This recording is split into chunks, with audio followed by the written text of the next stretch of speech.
Well, hello ladies and gentlemen, welcome to another video from Overbite Gaming.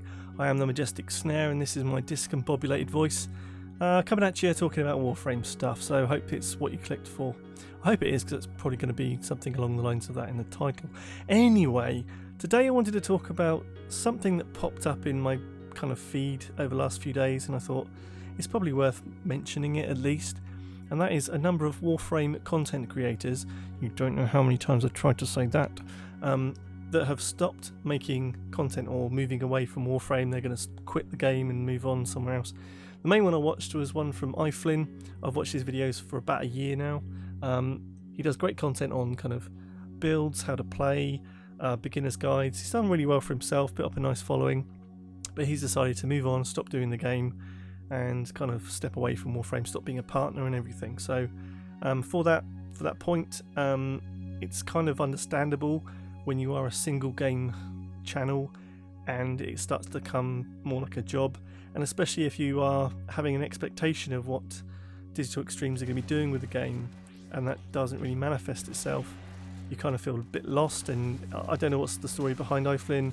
Maybe he's having a bit of a problem mental health wise. It can happen with YouTubing. There's lots of things that could be going on, so I don't say it's a bad idea for him to stop doing it, but I think Warframe's going to be fine. The game's not going to die anytime soon. It's in a state where the game is fine. And I watched another video actually from Mogabu, who talked about he's another Warframe content creator type person I do watch now and again, and he was talking about the fact that DE is actually the content creator for Warframe, which is straightforward enough, but is very, very true. And in that sense, you know, the content creators like iFlynn and Mogamu and others that are of those kind of that cut of cloth, they're not really the ones that are producing the content. So the game will probably survive fine without them, although they are good for PR and that kind of thing.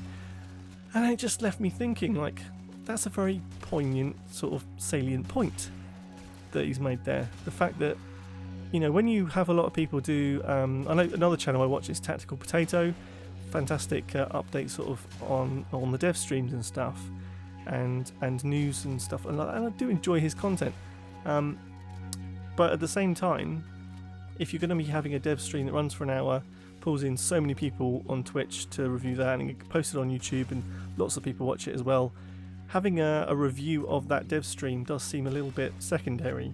And to extend that past to the content creators, a lot of the content they will produce is kind of secondary but also necessary for the new player, learning about the game and researching everything. I was one, I did that myself, but I think Warframe's going to be fine.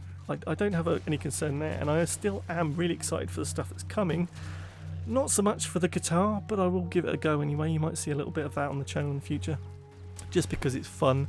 If it's shite, I won't bother, but if it is fun and I can make it sound nice, I'll do something. But it's basically they're bringing in a guitar with like 9 notes in it, and then you can create your own songs and play it out in the middle of space.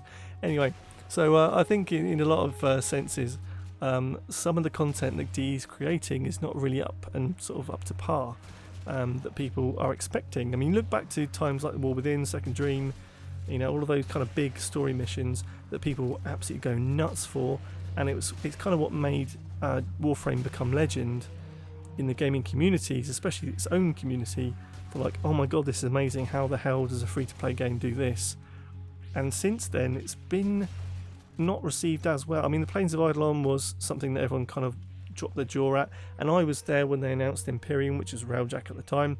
That made me drop my jaw as well, and that's the bit I'm looking forward to see how it plays and what's involved.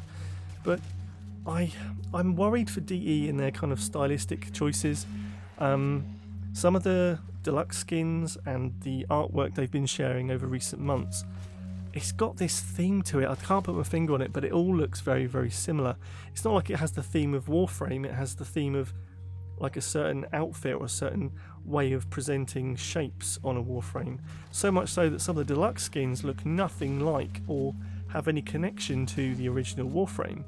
It's almost a reimagining rather than a deluxe version. A bit like how you'd have your normal Warframe and a Prime Warframe. you could tell that they are linked. You could tell that the Prime version is a version of the standard for most Warframes anyway. But when you look at the deluxe skins, it kind of goes off on a tangent, and what that means is that they lose the roots of it and end up doing these similar kind of samurai geisha garb kind of setup clothing. And to be honest, if I was being really mean, and I don't mean this DE, I love you really, they look like badly dressed Mortal Kombat characters sometimes. Some of them they knock out the park.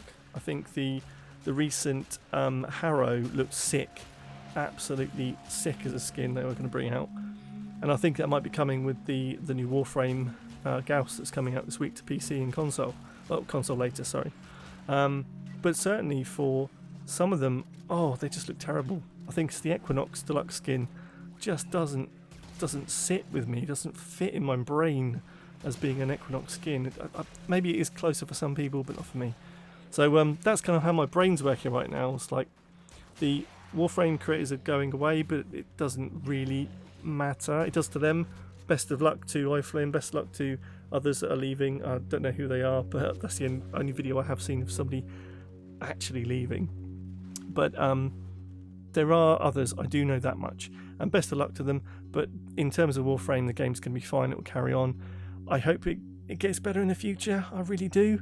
And I've really enjoyed the recent Nightwave stuff. It's kept me coming back every day, so it's doing something right in my book if I'm still playing it. I've had my burnout, I walked away, I came back, everything's fine.